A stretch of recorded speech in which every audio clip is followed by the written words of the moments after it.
राधे राधे। दोस्तों, हम जितने भी परेशान हैं इसलिए हैं क्योंकि हम अपने आप को भूल गए हैं।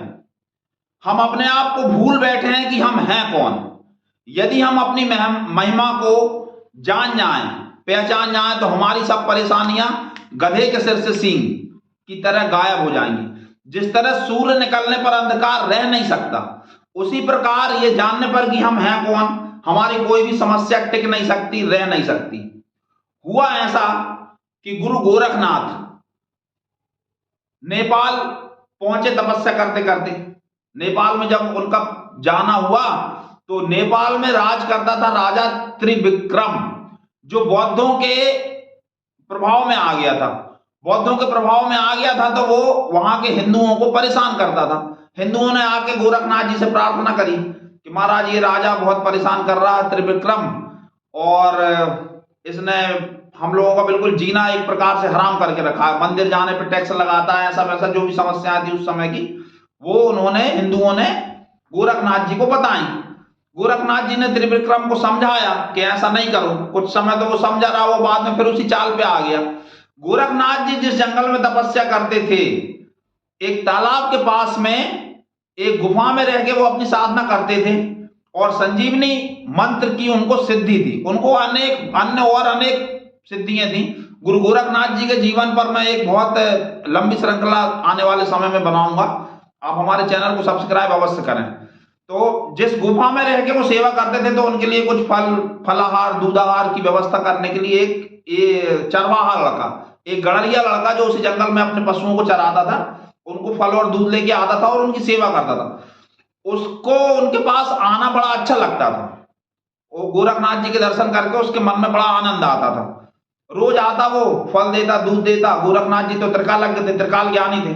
उन्हें पता था कि त्रिविक्रम अब फिर अपनी शरारत में लग गया और हिंदुओं को फिर से परेशान कर रहा है। एक दिन उन्होंने उस बालक से कहा, उस चरवाहे से कहा, उस गड़रिये से कहा कि बेटा एक काम करो, इस तालाब में जो चिकनी मिट्टी है उससे तुम जितने पुतले बना सकते हो, जितने पुतले बना सकते हो उतने पुतले बनाओ।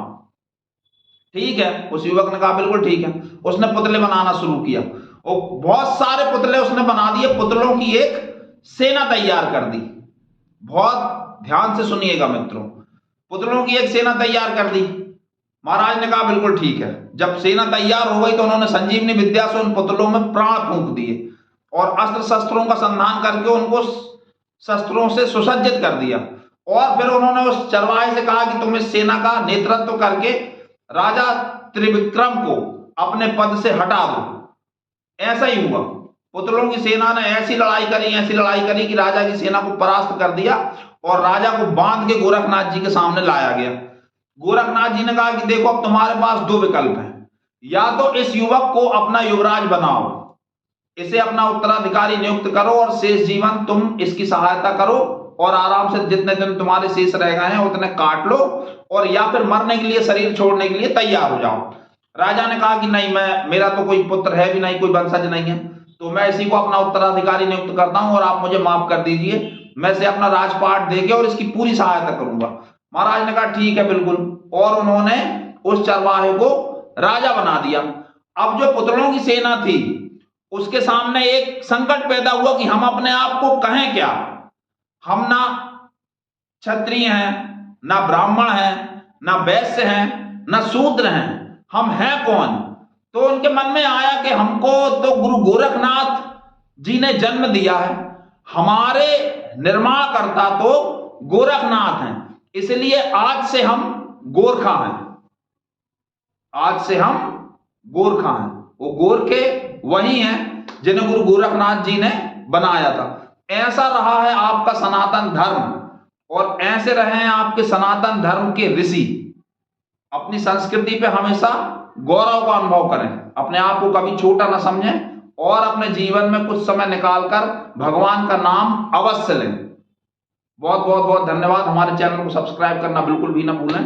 बहुत बहुत बहुत धन्यवाद। राधे राधे।